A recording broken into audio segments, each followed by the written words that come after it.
خب سلام. من در حالی که دارم راه میرم و رد پایی موجودی رو دنبال میکنم، میخوام درباره چیزی که اخیراً خوندم صحبت کنم و بذار حالا رد پای موجود رو نشون بدم. این شکلیه. نمیدونم چیه واقعا، چیز عجیبیه، ولی خیلی هست. این برم هست، رفته بالا، اینجا هم هست و اینجا و اینم رد پای منه. خب یه متنی خوندم از برتراند راسل چند وقت پیش به اسم این Praise of Idleness و دلیل اینکه اولش توجه جلب کرد که بخونم این بود که فکر کردم در رابطه با اینه که آدم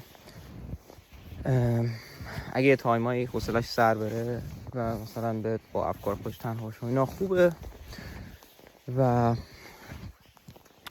میخواستم بخونم به خاطر اینکه برتراند راسل یکم قدیمیه تقریبا و مثلا مال 1930 اینا بود زمانی که نوشته شده بود و خودش هم قبل از زمانی که این همه سرگرمی و اینا فراگیر بشه مرده و درش برام سوال بود که در مثلا منظورش از آیدلنس در اون زمان چیه، چون من اسم میکنم آدم ها تو سال 1900 دیگه باید آیدل ترین حالت ممکن باشن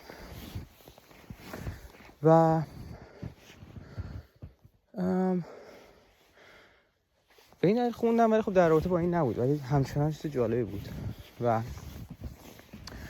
مطلبی که دربارش صحبت می‌کرد این بود که اولش همین الان بگم. داشت میگفت که آدما کارشون زیاده و هیچ وقت داره کم نمیشه و اینو تو اون سال میگه به این دلیل که برتراند راسل خب جنگ جهانی رو دیده و از جنگ جهانی به عنوان یه نمونه استفاده میکنه که این حرفش رو توضیح بده و میگه که زمانی که جنگ جهانی اتفاق افتاد آدما رو از زن و مرد و از کارهای مختلف کشیدن بیرون و گذاشتنشون توی کارهای ارتش، حالا چه توی جبهه چه پشتش و اینا، و کمابیش دنیا تونست ادامه بده به کارش. یعنی آدما درسته که مردن ولی خب خیلی از اون مرگا به خاطر جنگ بود، نه به خاطر اینکه مثلا قحطی به وجود اومده باشه.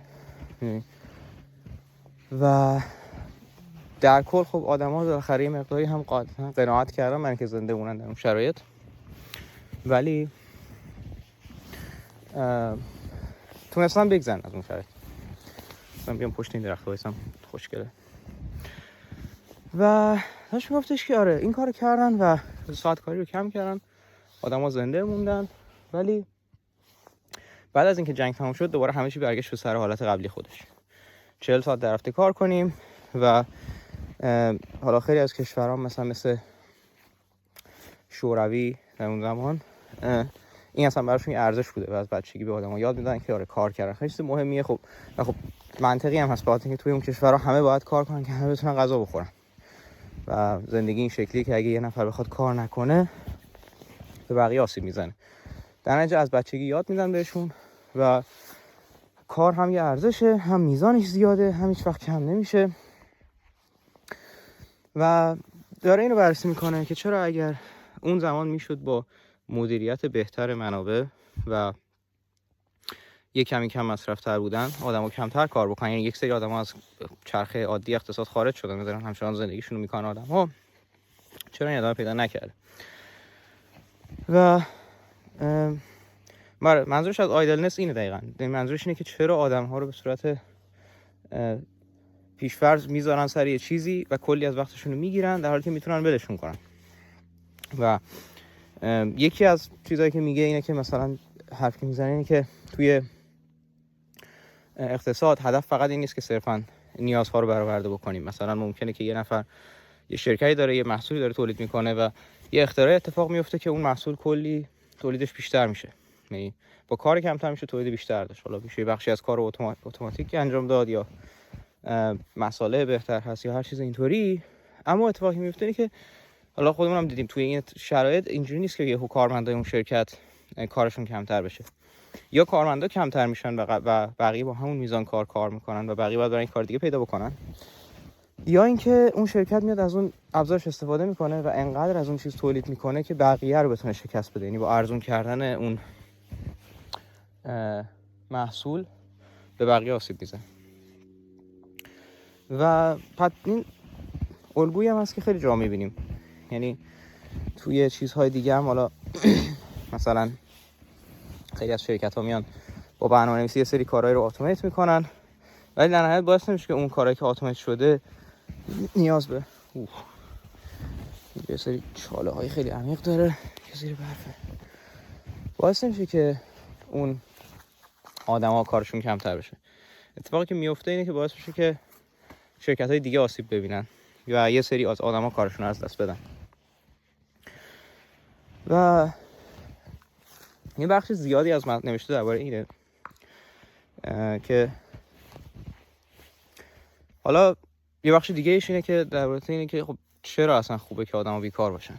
و یعنی بیکار نه به این معنی که مثلا چه می‌دونم فیلم نگاه نکنن یا مثلا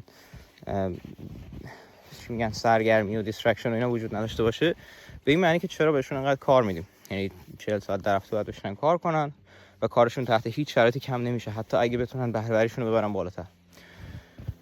و حرف جالبی میزنن در اونجا و میگه که بحث اصلا این نیست که آدمو کار نکنن و بیکار بشینن خونه مثلا بخورن و بخوابن. بحث اینه که میگه خیلی از شکوفایی آدما، مثلا آدمای مخترع، آدمایی که کارهای جالب کردن، از این بوده که یه سرگرمی داشتن و وقت داشتن بهش رسیدگی بکنن و تایمش رو داشتن که اون کارا رو انجام بدن که بهش علاقه داشتن. و خب وقتی علاقه رو داری و پولت فراهم میشه و دیگه نیازی هم نداری که حتما علاقت رو در راستای پول یا کار یا همچین چیزی قرار بدی. یعنی اینجوری باشه که بگی الان خب خیلی اینجوریه، الان انقدر رقابت تو دنیا زیاده که خیلی کم پیش میاد یه نفر ببینی مثلا به خاطر علاقه داره یه کار عجیب بدون سود مالی انجام میده. ولی وقتی این شرایط وجود داشته باشه خب آدم‌ها میتونن این کارو بکنن. و حرفش دقیقاً همینه. داره میگه که تو آدم‌های قدیمی، تو آدمایی که مثلا دانشمندای قدیمی بودن، خیلیشون اشراف‌زاده بودن. چرا؟ چون اشراف‌زاده‌ها در اون زمان نیازی به این نداشتن که برن مثلا سر مزرعه کار بکنن و میتونستن برن دانشگاه درس بخونن. حالا الان این قضیه یه کمی عوض شده. همه میتونن برن دانشگاه درس بخونن، همه، ولی تحصیل خوب ندارن. یعنی میشه در نظر گرفت مثلا همون کاری که طرف سر مزرعه میرفته وقتش رو میگرفته، الان یه چیز دیگه هست و اونم اینه که میره سمت مثلا چیزایی که الان هست، دانشگاه، کار، این چیزا وقتش رو میگیره و دوباره نمیذاره که طرف تنها باشه و وقت داشته باشه برای رفتن دنبال اون چیزایی که بهش علاقه داره.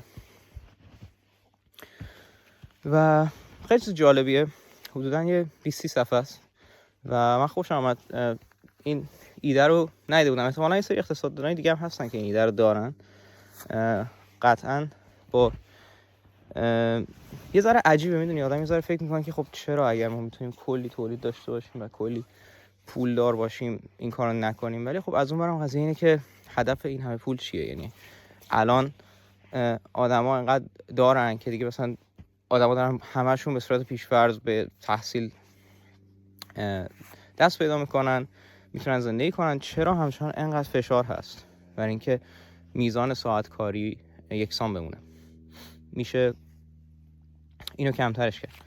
و آره، و از اون برم دومین بخش مهمش هم اینه که هدف هم این نیست که این تایم رو آدم کم بکنه و یه وقت آزادی داشته باشه که مثلا بتونه نمیدونم اون وقت رو یه جوری تلف بکنه. نه، هدفم اینه که اگر بالاخره هر آدمی یه علاقه داره، به یه چیزی علاقه داره، یه هابی داره که میتونه انجامش بده، اگر وقت داشته باشه و نیاز به پول نداشته باشه، یعنی نیاز نشه باشه که از اون هابی حتما پول تولید بکنه. و خب اگر این وقت باشه،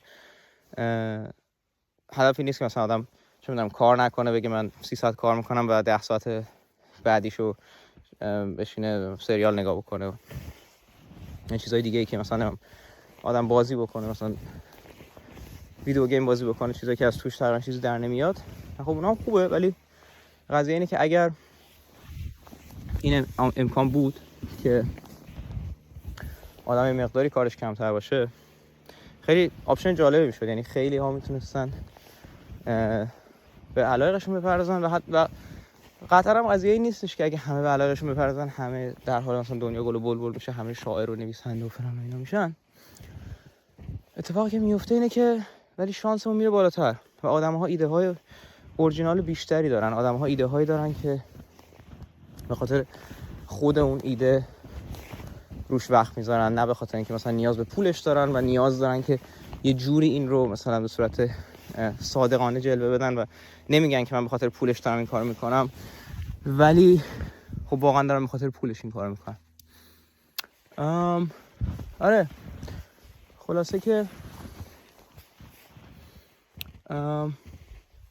چیز جالبی بود. و یه کتاب دیگه هم داره که اونم دارم میخونم ولی هم سام نشد، به اسم Conquest of Happiness و یه سری چیزای مشترکی داره با این کتاب. حالا اونم بعدن که خوندم میگم و خدا نگهدار.